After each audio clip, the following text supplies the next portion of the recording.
Apoio Cultural Unimed. O melhor plano de saúde é viver. O segundo melhor é Unimed. Olá, Ponto de Vista Medicina está começando. E aqui algumas notícias do New York Times de ontem sobre medicina e saúde.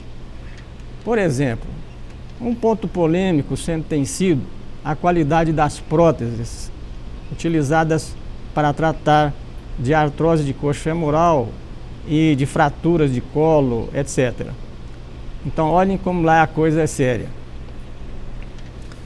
Documentos da Corte da Califórnia, Corte Judicial, mostraram, depois de uma análise de próteses de uma subsidiária da Johnson & Johnson, que os implantes, quer dizer, colocação da prótese, falhou em 40% dos pacientes. Não é culpa dos médicos. Uma outra notícia aqui de interesse de saúde pública foi publicada no British Medical Journal, quer dizer, revista britânica de medicina. É uma revista de alto impacto e seriedade em todo o mundo. Diz a pesquisa liderada por o Dr. Krogsbo, que analisou o resultado de 14 ensaios clínicos, quer dizer, 12 pesquisas cientificamente desenhadas de exames de rotina que se seguiram em pacientes que foram executados por até 22 anos de seguimento.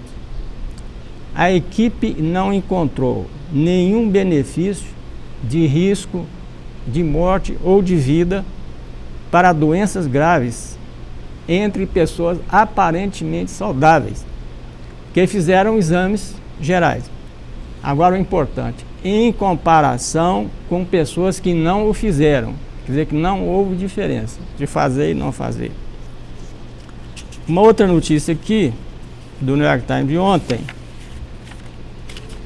que a vacina para gripe em crianças que têm otites de qualquer natureza, ela é muito eficiente não para tratar e extinguir a otite, mas para preveni-la. Quer dizer, aqueles vacinados têm menos prevalência de otite do que os não vacinados. E finalmente aqui, a Folha de São Paulo, do dia 18 de janeiro, daqui a uma semana mais ou menos, diz o seguinte: 661 mil pedidos de exame estão na fila do serviço médico na rede municipal. Só na rede municipal. Imaginem se fosse no estado inteiro e no Brasil. Sabe qual foi o número? 661 mil na fila. Muitos para 3, 4, 5 meses. Admitindo que esses exames fossem feitos, e se cada um custasse R$100, a média seria muito maior. Vamos por 6. Sabe quanto que seria o gasto? 70 milhões de reais por mês. Será que esses exames são necessários? Por exemplo, aqui uns de densitometria. Nós sabemos, já foi comprovado, que densitometria tem que ser feita de 5 em 5 anos para mulheres que têm uma pequena diminuição de massa óssea. Para aquelas que não têm, é fazer uma só no começo da menopausa e outra 15 anos depois. Quer dizer, é um gasto desnecessário que sobrecarrega o sistema de saúde. Vale dizer que o exame complementar, ele é necessário, ele vem depois, mas tem aquele que vem antes. E quem o pede é que deve carregar a culpa, se aquele é um gasto necessário ou não. E não quem o executa. Não é o laboratório, não é a clínica de radiologia, é quem pede o exame. Então é preciso saber pedir o exame. Tem que ter a clínica antes. Citando mais uma vez aqui a frase lapidar de Claude Bernard, que foi um grande médico do século passado, francês, que descobriu a fisiologia do tubo digestivo. Ele disse o seguinte: quem não sabe o que procura, não entende o que encontra. É preciso saber procurar, quer dizer, saber a indicação do exame. Para conversar sobre isso, está conosco aqui o Dr. Guilherme Ferreira, que é diretor do laboratório Sabin aqui de Uberaba. Bom dia, Guilherme. Bom dia, professor Hamid, né? E bom bem? dia, telespectadores. Inicialmente, muito obrigado pelo convite. É um prazer estar aqui conversando com você, com o senhor e com os telespectadores. E principalmente para nós que somos profissionais do laboratório, a gente trabalha um pouquinho no bastidor, né? Então essas oportunidades de ter um contato mais com o público sempre são interessantes para a gente falar sobre a nossa especialidade, sobre o nosso trabalho, né? Guilherme, não é polêmica, eu acho que isso está claro. Na sua percepção, dentro do contexto daquilo que é feito, qual é, às vezes até não existe estatística, qual é a percentagem de exames dentro da faixa da normalidade? Esse ponto a gente tem que levar em consideração duas coisas, né? Hoje, talvez até mais da metade dos exames, eles não são solicitados para diagnosticar um paciente com uma doença, né? Hoje o trabalho preventivo, há um incentivo muito grande de executar protocolos preventivos, né? De você fazer check-ups periódicos do paciente para tentar antecipar alguns problemas. Então isso vai ser esperado que a maioria desses exames realmente sejam normais. Não, mas vamos explicar isso. E esse trabalho aqui, que foi citado aqui, pela revista Britânica de Medicina, mostrou, mas o laboratório não tem nada com isso, mostrou que 50% dos exames, né, não tinha razão de ser, porque num grupo controlado e outro, a diferença, não houve diferença em relação ao risco de vida ou de morte. Por outro lado, por exemplo, o trabalho da Sociedade Brasileira Americana, Internacional de Cardiologia, né, que são replicados no Brasil pela Sociedade Brasileira de Cardiologia, que chegaram às diretrizes, né, por exemplo, de prevenção, né, de doenças cardiovasculares. Tem uma série de evidências muito fortes de que você monitorar o perfil lipídico dos pacientes, por exemplo, e tomar providências, né? Que não é só monitorar. O exame é uma coisa importante, eu acho talvez o ponto mais chave, né, de tudo isso que a gente está discutindo, que às vezes isso tem um entendimento errado, principalmente pelo cliente, pelo paciente, é que o exame é complementar, né? Existem raríssimas situações na prática médica em que o exame sozinho define o que vai ser feito. Pois é, esse é o ponto, né? Então, assim, existe a grande maioria das situações, um bom exame clínico, uma boa consulta, né, vai, por si só, pode definir o que o médico tem que fazer, né? Agora, lógico, uma coisa também que a gente tem que levar em conta, que uma medicina de primeiro nível, hoje, não se faz sem bons exames complementares. E aí existe uma estatística mundial que, de cada 10 tratamentos, 8 normalmente precisam de algum reforço complementar para você ter segurança de entrar com o tratamento certo, né? Então, assim, o que nós temos que focar é em não usar em excesso, que talvez seja o problema da nossa situação atual, né? Os recursos para gastar em saúde são limitados, né? O Brasil não é um país rico. Os Estados Unidos, que gasta 10 vezes mais do que o Brasil, não consegue ter um sistema gratuito para todo mundo, né? O Obama até propôs uma coisa parecida e tem uma resistência enorme, porque eles vão ter que aumentar. Eles já gastam, por exemplo, 10 vezes mais do que o Brasil e vão ter que dobrar o gasto deles para tentar dar uma assistência gratuita para quem não tem recurso lá nos Estados Unidos, que é uma população menor que a nossa. Mas maior um pouquinho. Você imagina isso no Brasil? Quer dizer, se nos Estados Unidos isso ocorre, imagina, por quê? Depois dessa publicação na Folha de São Paulo, vários médicos de gabarito, de projeção, fizeram comentários, dizendo que enquanto o paciente não for bem examinado com história, o exame complementar não vai fazer o diagnóstico dessa pessoa. Então, consultas de 10 minutos, 20, como é possível? Aí o indivíduo pede 24 exames complementares. Quer dizer,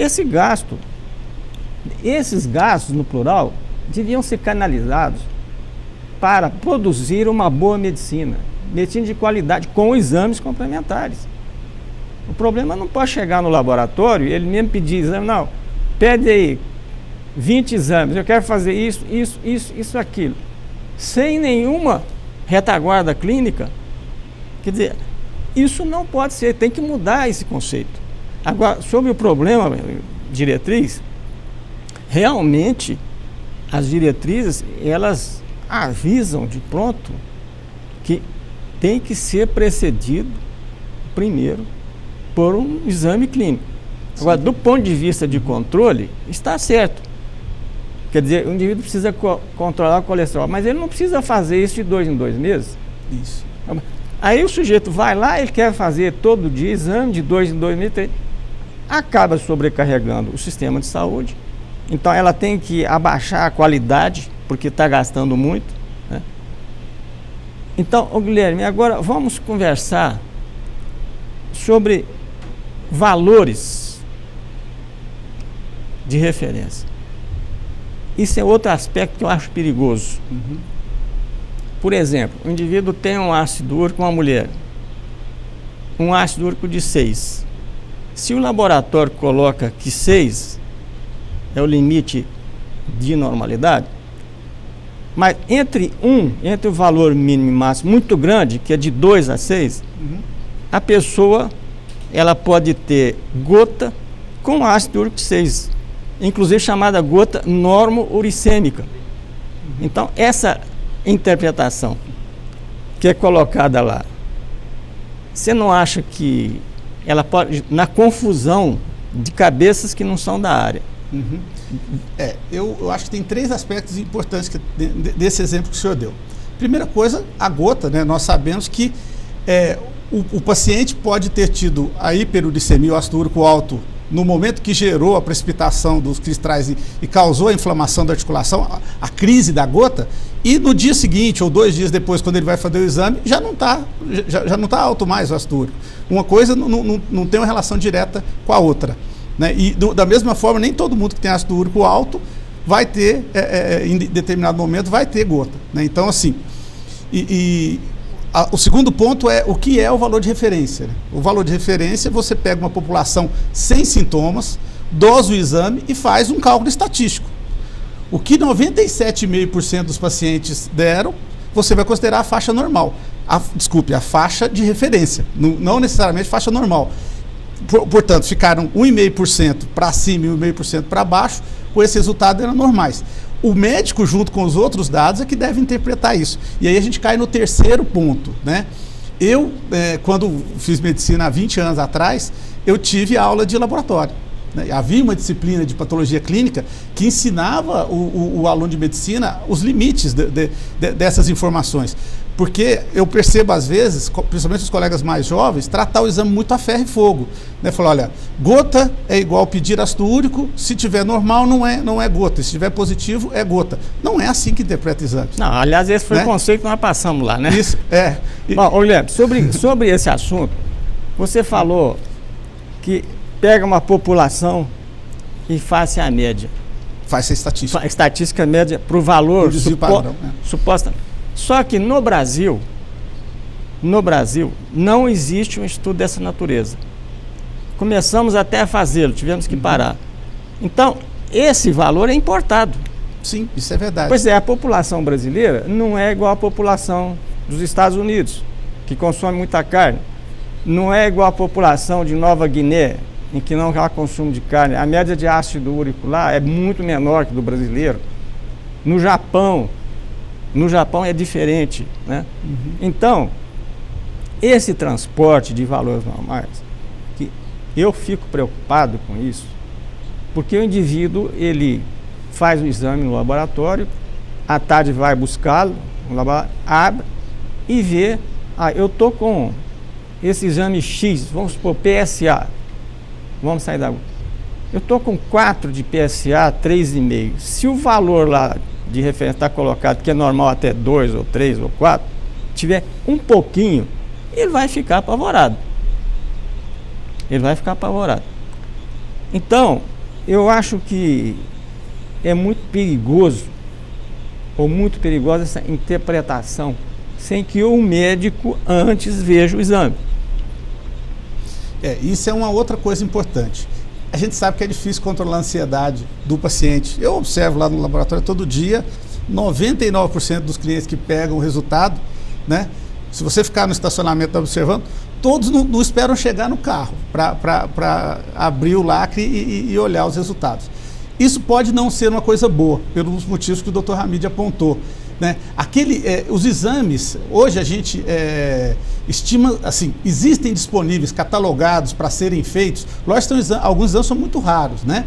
Mas existem catalogados quase 5.000 exames diferentes, né? E existem exames de situações muito diferentes. Tem exames, por exemplo, quando o Dr. Hamid citou a densitometria, que às vezes vão ser feitos a cada 5 anos. E tem exames, por exemplo, de um paciente de UTI, que é a gasometria, um paciente que está lá no oxigênio, às vezes você vai fazer 5, 6 exames ao longo do dia, porque o paciente daqui 20 minutos pode mudar a situação dele. Claro. Você precisa fazer outro exame, né? Então, assim, as situações práticas são muito variáveis. Às vezes o mesmo exame, num paciente de UTI, você vai pedir ele várias vezes, e para um paciente que você está tratando em casa, às vezes você vai pedir a cada 6 meses. É o exemplo da própria gasometria. Se for um paciente com enfisema, por exemplo, né, com a bronquite crônica, que você quer fazer uma avaliação fora do hospital, não tem sentido você fazer isso em intervalos curtos. Ô, Guilherme, você citou aí que a pessoa abre um envelope e vê o exame.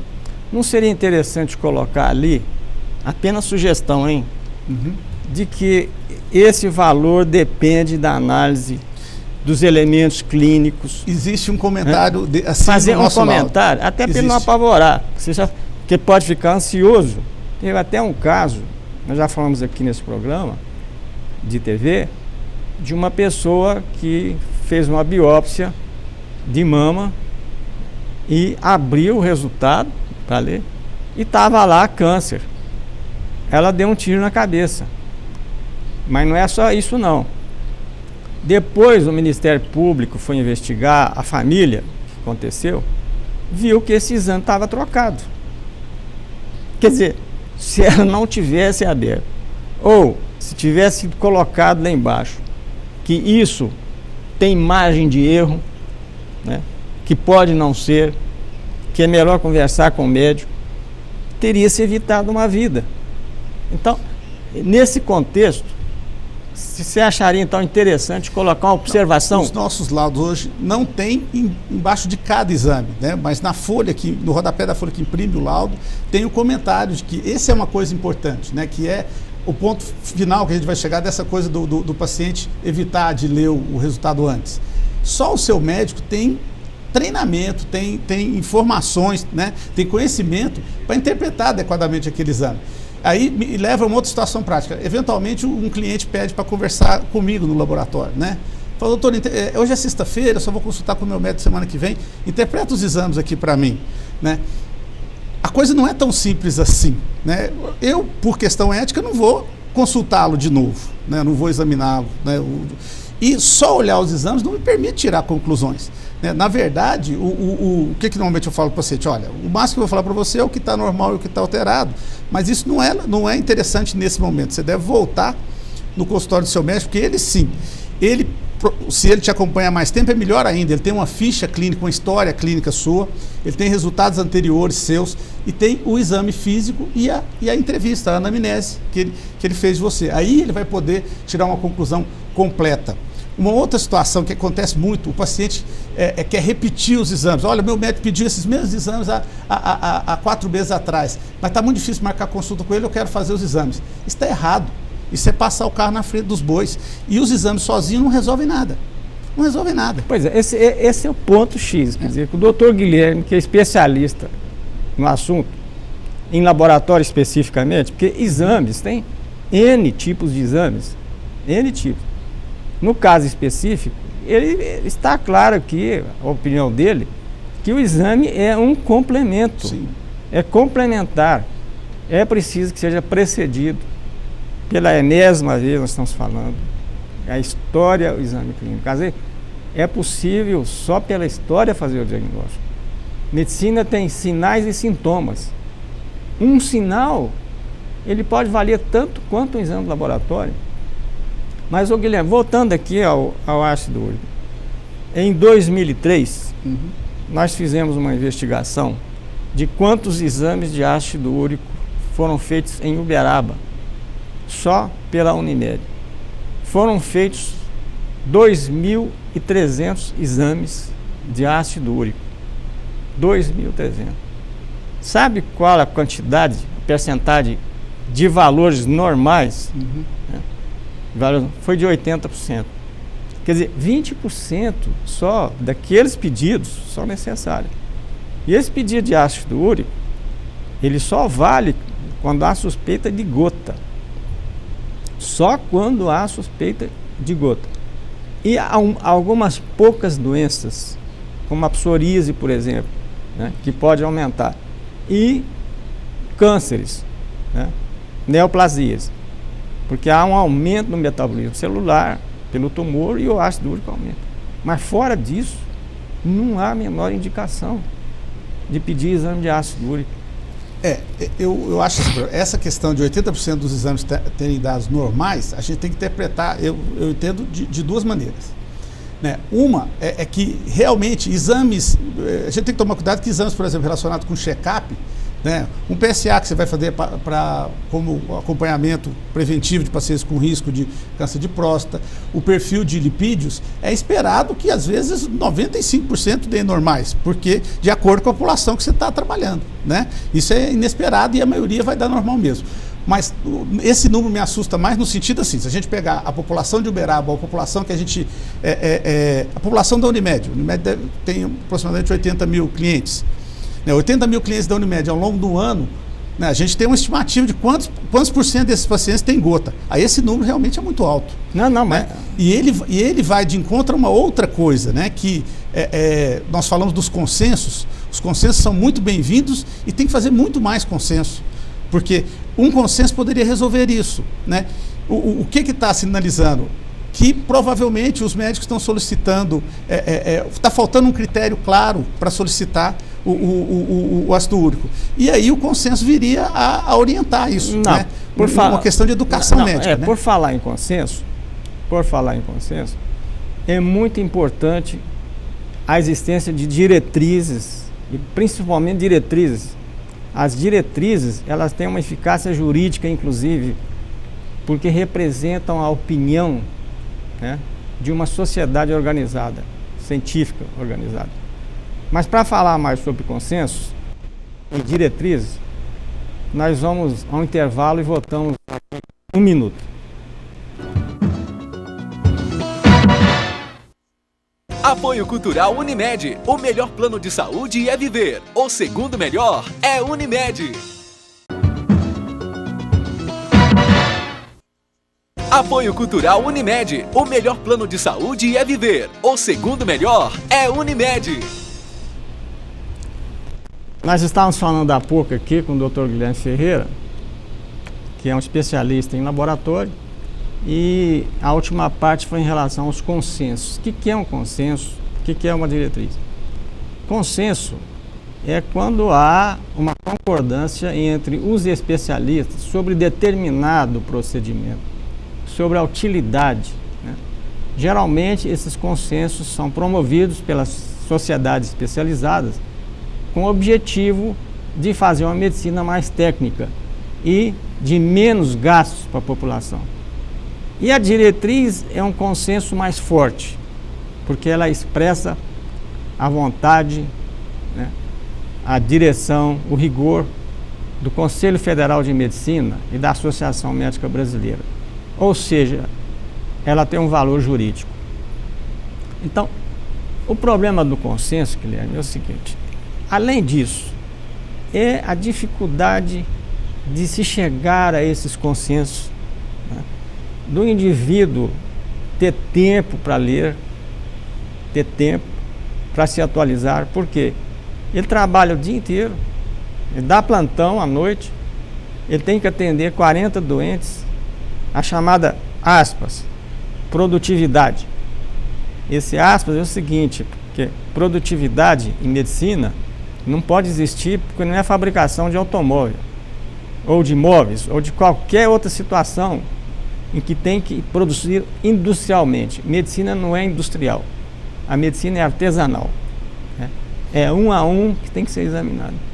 Diante disso, você falou em Sociedade Brasileira de Cardiologia no começo. Eu concordo plenamente que é uma situação diferente porque existe risco de vida.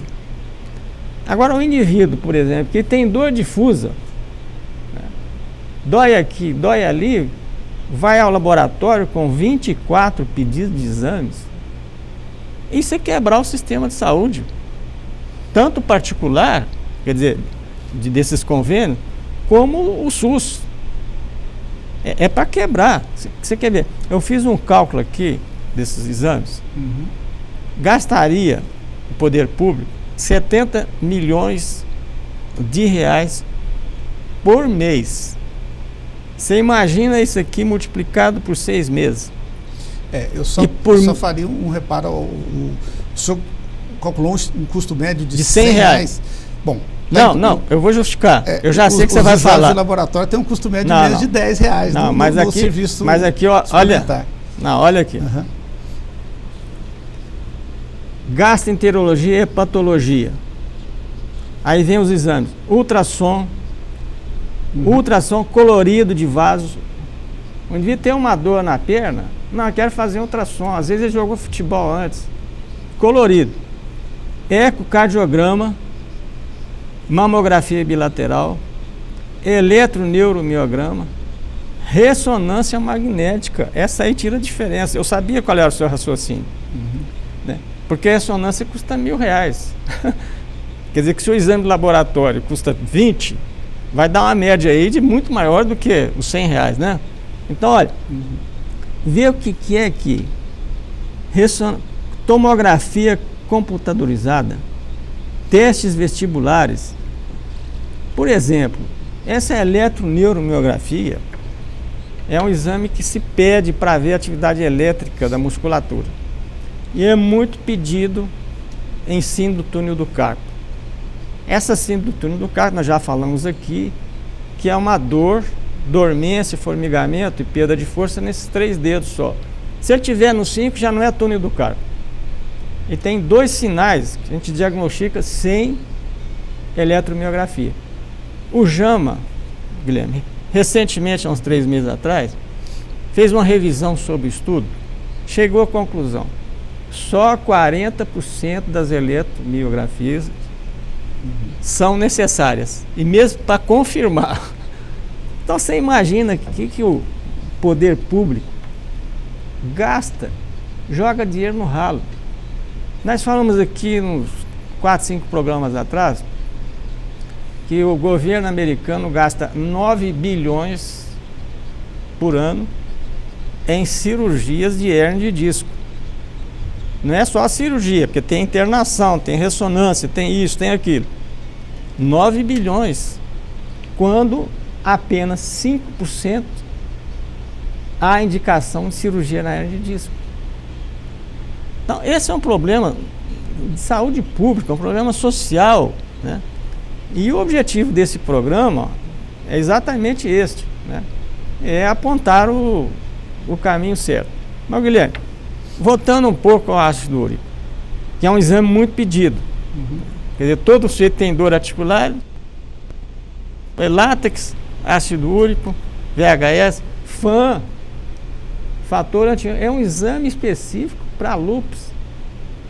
E os resultados dele não são 100%. Então, quanto que o indivíduo gasta? Né? Quanto que o indivíduo gasta, mais ou menos, nisso, que poderia ser evitado? Então, eu vejo essa questão do sistema de saúde, ela é mais complexa, que ela envolve um país inteiro, né? Ela tem, acho que, 2 vieses. O viés da educação médica, eu acho que os médicos têm que receber mais informação, receber mais orientações, mais diretrizes, né? Aquilo tudo que o senhor falou, a dificuldade de atualizar, a dificuldade de receber informação. Então, essas informações têm que ser trabalhadas para chegar de uma maneira mais objetiva para o médico, sob a forma de orientações de conduta, né? Eu acho que é isso que que as diretrizes fazem, né? Porque, tudo bem, às vezes a diretriz é um livro lá de várias páginas, mas a parte mais prática que vai realmente orientar a conduta do médico, às vezes são poucas páginas, né? E é resultado do trabalho dos melhores especialistas do país naquele assunto, que leram tudo que foi escrito sobre aquele assunto e falaram, olha, nós chegamos à conclusão que a melhor conduta é essa. E aí tem a outra parte, né, que é educar e depois cobrar. Eu acho que a gente vive um grande dilema como médico, né, que nós aprendemos que o trabalho do médico é artesanal, individual, e que é antiético você interferir na conduta do colega. Mas eu acho que, de alguma forma, não eu, não o senhor, mas o sistema tem que começar a coibir excessos, né? O que eu entendo hoje, que a palavra da moda é sustentabilidade. Isso vale para o sistema de saúde também, né? Cada centavo que for... Veja bem, a gente tem que focar no seguinte: cada centavo a mais que eu gastei e não melhorei o resultado, não melhorei a cura do paciente, a gente tem que trabalhar para evitar ele, né? E aí eu acho que tem esses dois vieses: educação e regulamentação, acompanhamento, controle, né? Então, assim, de maneira... Para dar um exemplo simples, eu acho que no futuro a gente vai caminhar para um cartão de saúde, alguma coisa que seja mais parecido com um cartão de crédito. Você vai chegar no seu consultório do seu médico, vai passar o seu código lá, vai baixar no computador dele a sua ficha médica, porque hoje eu acho que esse é um grande problema. A vida do paciente está fragmentada. Se ao longo da vida dele consultou com 10 médicos, existem 10 prontuários dele diferentes, e o médico de hoje não tem acesso às informações antigas. Tem uns pacientes que vão juntando aquilo e às vezes chega no consultório do médico com uma pasta, né? Mostrando tudo que ele fez até aqui, hoje. Mas hoje, com informática, com as ferramentas que a gente tem, seria possível, por exemplo, um paciente que é a primeira vez que o senhor está consultando, chegar hoje e o senhor ter acesso ao prontuário dele todo. Isso economizaria uma série de coisas, né? Uma coisa que eu vejo no meu dia a dia: o PSA é muito importante, ajuda muito os pacientes, mas o que acaba acontecendo? O paciente fica muito ansioso e às vezes ele vai em 4 médicos ao longo do ano e sugere para os 4 ele vê que o médico vai pedir o PSA, ele não conta que fez PSA há 2 meses atrás, mas é porque ele não tem conhecimento para decidir isso. O médico é que tem que verificar. Existem situações que você vai pedir mais de um PSA por ano? Existem, se mudar o quadro do paciente, né? Agora, se for um exame de rotina, no mínimo 1 ano você vai esperar para fazer outro. Se eu tivesse acesso à ficha do paciente, eu ia ver o exame feito por ele há 3, 4 meses e ia verificar. Ou o médico vai verificar. Se o caso dele é um caso de rotina, fala, olha, vai explicar para o paciente, você não precisa fazer de novo. Vamos fazer quando completar no mínimo 1 ano, né? Agora, existem situações que pode ser preciso. Então, é isso que eu acho. A informação hoje, nós podemos usar os recursos de tecnologia e outras coisas para facilitar que as coisas funcionem bem. Sim. Tem 2 coisas aí que você falou que eu achei muito importante. Você falou que o indivíduo vai em 10 médicos, vai num, vai no outro, vai, pede exame, pede... Eu lembrei aqui de uma frase lapidar, né? Essa é para ficar escrita na parede, do grande professor de medicina, Miguel Couto, que era catedrático de clínica médica da universidade atual, Universidade Federal do Rio de Janeiro. Ele dizia o seguinte: quem tem 3 médicos não tem nenhum. Quem tem 2 tem meio médico. E quem tem um médico mesmo para valer é aquele que tem um só. É claro que isso foi no século passado, mas vale também para hoje. Muitas opiniões provocam confusão no raciocínio do paciente e do médico também. Outra coisa, você falou aí em seguida sobre PSA. A Sociedade Americana de Oncologia e de Urologia tem uma discordância nesse aspecto, porque a de Oncologia acha que o PSA não altera nada nas conclusões finais, enquanto que a de Urologia acha que ele é extremamente necessário, né? Por causa dessas variáveis, né, que são... Por falar nisso, Guilherme, por que o laboratório... Isso aí não é uma interrogação, nem uma afirmação, é uma sugestão. Porque o PSA, se nos dias anteriores o indivíduo teve uma relação sexual andou de bicicleta, fez um exame de ultrassom retal, né, e outras atividades sexual na véspera, ele vai ter um PSA alterado. Não seria conveniente, por exemplo, quando o indivíduo for colher o material ou pedir o exame, etc., que se o médico esquecer de avisar isso para ele, de fazer essa lembrança? Sim. Isso é uma coisa, até o senhor antecipou uma coisa que está quase colocada em prática ali.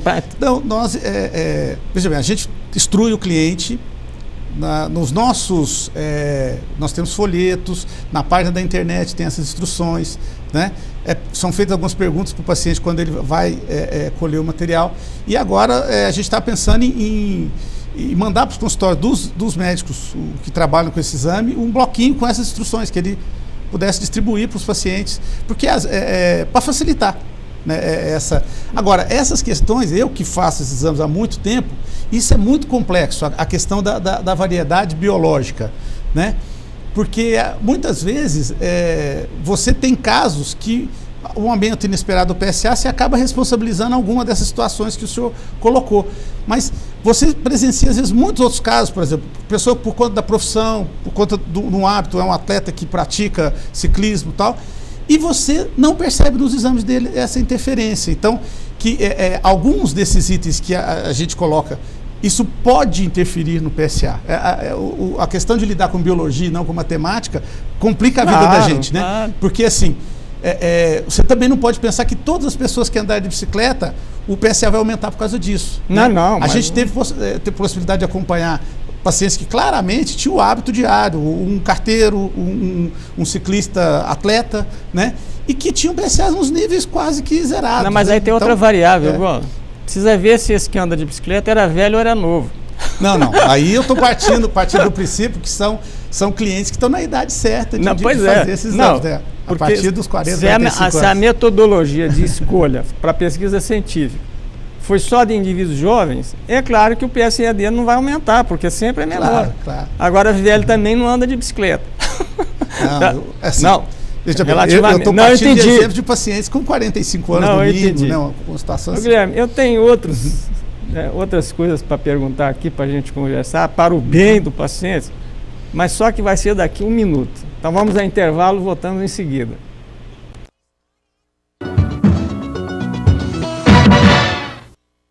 Apoio Cultural Unimed. O melhor plano de saúde é viver. O segundo melhor é Unimed. Apoio Cultural Unimed. O melhor plano de saúde é viver. O segundo melhor é Unimed.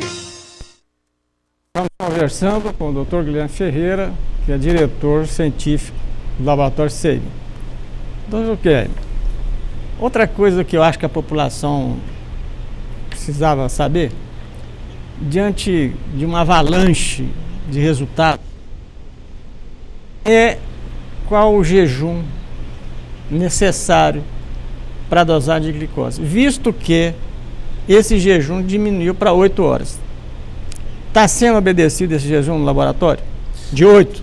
Ou não cabe a vocês fazer isso? O que ocorre é o seguinte, né? O exame de glicose, os protocolos estabelecidos, pede um jejum, né, de 8 a 14 horas, entre 8 e 14 horas. Né?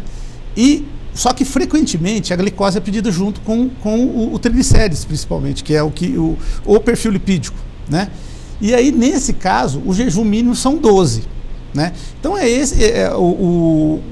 o que tem acontecido é que frequentemente os pacientes têm feito com 12 horas, mas 12 horas também está dentro da faixa que seria permitido fazer o exame de glicose. Pois é, mas os endocrinologistas que estiveram aqui no programa, é claro, pode ser 8 e 12, variação. Eles acham que de 8 horas é melhor. Por quê? Porque um jejum de 12 horas, ele vai requisitar mais glicose dos músculos e pode aumentar falsamente o resultado. Você não acha que de 8 horas seria melhor? Eu concordo com isso, sim. E a gente sempre obedece o pedido médico. Tá? Essas questões a gente usa os consensos, né? Não, mas o médico às vezes não fala. Não, mas aí veja bem, eu não me lembro de ter visto nenhum pedido de um médico que fizesse para o mesmo paciente perfil lipídico e glicose e pedido, olha, colha em dias diferentes. Um dia com 8 horas colha a glicose e no outro dia com 12 horas colha. Porque aí se eu colher o perfil lipídico também com 8 horas, aí o viés vai estar em cima do outro exame, né? Então, assim, na prática, o que a gente tem visto é que o médico sabe que você colheu com 12 horas e vai levar em conta isso na hora de interpretar o exame, né? E que picar o paciente 2 vezes, ele ter que ir 2 vezes ao laboratório, é considerado pelo próprio colega médico um transtorno maior do que ele levar em conta disso na hora de interpretar o exame. Então... É o que eu tenho visto na prática. O que eu estou dizendo, não me lembro de nenhum endocrinologista me pedir, Guilherme, eu estou te mandando um paciente e eu quero que você faça a glicose num dia e o triglicérides no outro, porque aí seria a única solução. Porque, entendeu? Ele teria que vir um dia com 8 horas de jejum e um outro dia com 12 horas de jejum, porque aí são conflitantes, né? Mas como no caso o triglicérides sofre uma interferência maior se você colher às 8 horas do que a glicose se você colher às 12, que seria tolerável, tem-se optado por colher tudo em torno de 12 horas. A medicina, Afrânio Peixoto, vice-presidente da República, ele falava que a medicina é ciência das verdades transitórias. Ontem 12 horas, hoje 8, talvez daqui um pouco nós vamos passar para 6 horas. Mas no caso específico aqui, existe uma explicação, né, correta, que o jejum para a glicose teria que ser de 8 horas. Então, o que tem que fazer é o que vocês estão fazendo. É essas cartilhas, né? Uhum. Também agora a novidade, Guilherme, diz que não precisa de jejum para colesterol. O colesterol, como é que está isso? O colesterol sofre uma interferência muito pequena do jejum, até porque, diferente do triglicéride, que ele o que é absorvido logo depois da refeição, como ocorre com a glicose, você tem um pico grande, um aumento grande da quantidade de triglicéridos no sangue. No colesterol, a maior parte dele é produzido pelo próprio organismo, então ele sofre uma interferência muito menor, né? O colesterol ingerido, né, interfere muito menos no nível no sangue do que no caso, por exemplo, o triglicérides. Mas como normalmente você faz, é raro ter o pedido só de colesterol total, frequentemente ele vem como perfil lipídico ou junto com o triglicérides, prevalece a instrução do triglicérides. Né? Guilherme, agora parece que a orientação das sociedades americanas é que não precisa esse perfil todinho lá, que diz que valeria apenas o HDL, o LDL e o colesterol total. Qual é a sua opinião sobre isso? Isso é uma das verdades que muda ao longo do tempo, né? Quer dizer, houve essa mudança? Não, então, hoje até, assim, tem se discutido isso. Eu diria que ainda não está consolidada essa mudança, né? Mas, por exemplo, eu vejo uma tendência de valorizar mais o LDL, né? Mais nesse sentido, mais até porque o que aconteceu ao longo do tempo? Houve uma época que você dosava só a gordura total no sangue e tomava-se providência a partir da gordura total.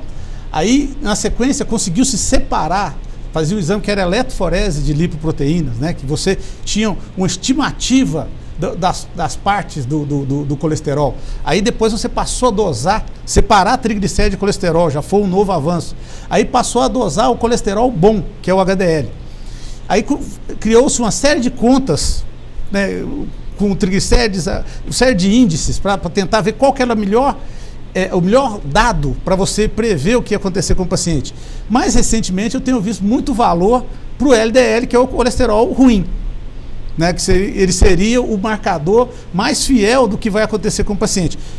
Atualmente, o HDL, em conjunto com o colesterol total e o triglicérides, parece ser o que tem o melhor custo-benefício. São exames baratos, né, estão muito bem padronizados hoje, você encontra ele bem feito em qualquer lugar.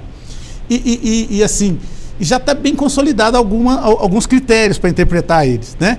Mas eu vejo cada vez mais informações de valorizar o LDL, que é uma dosagem mais complexa, né? Que ainda tem algumas questõezinhas de padronização, né? Mas que talvez no futuro venha a substituir. Mas, Guilherme, o HDL tem importância também, porque é ele que vai remover o lixo.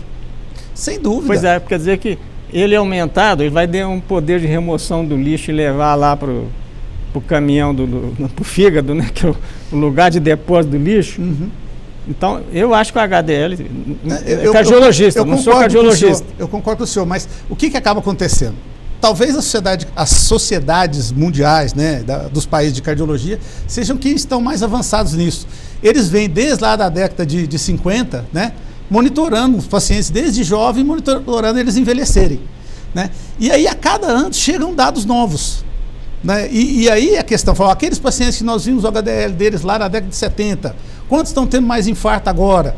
E aí surge uma informação nova e alguém já levanta, vamos mudar o critério, vamos fazer um pouquinho diferente, né? E é em cima desses dados, né? A gente chama, né, é importante explicar para o leigo, né, de estudos prospectivos, né? Então, assim, a cada ano eles vão acumulando mais informações e em cima dessas informações que são exaustivamente estudadas, calculadas, matemáticos, né, estatísticos trabalham em cima desses dados, eles às vezes percebem que, olha, esse número aqui é o que tinha melhor condição de prever o que ia acontecer com o paciente, né? É a medicina mudando ano a ano. Nós estamos com pouco tempo, mas eu acho que um ponto que nós precisamos abordar hoje são 2 pontos, certo, rapidamente. Um é a glicose. A Sociedade Americana de Endócrino tentou abaixar os valores de normalidade para 90. A Sociedade Brasileira não concordou, em torno de 100. Tá, esse entorno não quer dizer que o indivíduo que tenha acima de 100, 102, 103, 104 seja diabético. E também o contrário. Então, o ideal aí é, como é que vocês estão considerando isso, sabendo que, de antemão, que o que manda nesse caso é fazer o teste de tolerância à glicose, ou até o glicemia pós-prandial só, né? Como é que vocês estão vendo isso no laboratório? Isso vem de encontro àquilo que eu comentei sobre o valor de referência. O valor de referência da glicose ainda é 70 até 110, porque você pode ter pessoas entre 100 e 110 que nunca vão desenvolver diabetes. Só que o que os estudos prospectivos mostraram? Que as pessoas que tinham entre 100 e 110 tinham mais problemas no futuro do que as que... então eles acharam melhor mudar a meta superior, aí não é nem valor de referência mais, porque é um estudo diferente. A meta de glicose foi, olha, eu vou ter um cuidado especial com pacientes acima de 100, porque esses têm mais risco de ter diabetes e ter as complicações deles. Hoje já se discute baixar para 90, mas aí já não é valor de referência mais. Isso aí são metas, certo, de acordo com os estudos prospectivos. Aí isso é uma responsabilidade mais do próprio endocrinologista, de acompanhar os conceitos da sua área. E existem controvérsias. Você vai ter um especialista que foi convencido por aquela pesquisa e quer baixar para 90. Tem outro que não foi convencido por aquelas pesquisas mais recentes e ainda vai permanecer com 100. Né? Nós temos que fazer o exame o mais exato possível, ou seja, que ele reflita a realidade lá no sangue do paciente. E o endocrinologista, no caso, ou o clínico, vai tomar a decisão em cima da experiência clínica dele, Eu deixei a hemossedimentação, que talvez seja um dos exames mais solicitados na prática médica, que tem 110 anos. Esse ano faz 110 anos que descobriu isso, que é um exame extremamente importante, barato, mas quando bem interpretado, ele tem um valor enorme para diagnosticar um processo inflamatório. Eu tenho pedido lá no laboratório para que esse exame seja feito na primeira meia hora. Está sendo feito, porque tem que ser feito na primeira meia hora depois que colhe o sangue. Sim. Não é importante isso? Sem dúvida. O VHS é um exame que em algumas situações do laboratório, a estabilidade da amostra, né?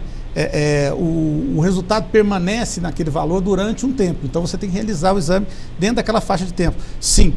Tanto que nós passamos, existe no sistema de código de barras alguns exames que, ao chegar na área de realização dos exames e passar no código de barra, ela ganha prioridade. Com o VHS é um dos que acontece isso, né? Ele sai da fila e vai diretamente, como é um exame que não exige nenhum outro preparo, do jeito que você colheu exatamente, você já faz o exame em seguida, ele já chega e é imediatamente levado para o local onde faz o exame e realizado. Para finalizar, eu ia sugerir também, nesses papeizinhos que vocês vão mandar, que a urina, o exame de urina, deve ser feito na primeira meia hora. Então isso pode ser avisado quando o indivíduo vai pegar o frasco no laboratório. Porque depois de meia hora também tem problemas. Aí depende... Ou você não concorda? Não. Você tem 1 minuto para falar. Tá. Não, o exame de urina é mais complexo, que você pode fazer N exames diferentes na urina. De fato, né, a urina refrigerada, ela permite uma estabilidade variável, dependendo do exame, de até 1 dia. Né? Mas o que a gente faz entrou para o laboratório, a gente refrigera e tenta fazer com que os clientes colhem as amostras no laboratório. Porque isso vai permitir que rapidamente a gente armazene ela em condições adequadas para fazer o exame então, em seguida. Fica um aviso aqui para a população em relação ao exame de urina. Preferir colher no laboratório. Ou colher no laboratório, ou por dificuldades outras. Ele colheu, meia hora em seguida ele tem que entregar no laboratório para que seja feito. Obrigado pela atenção. Nós voltamos na próxima quinta-feira. Até lá.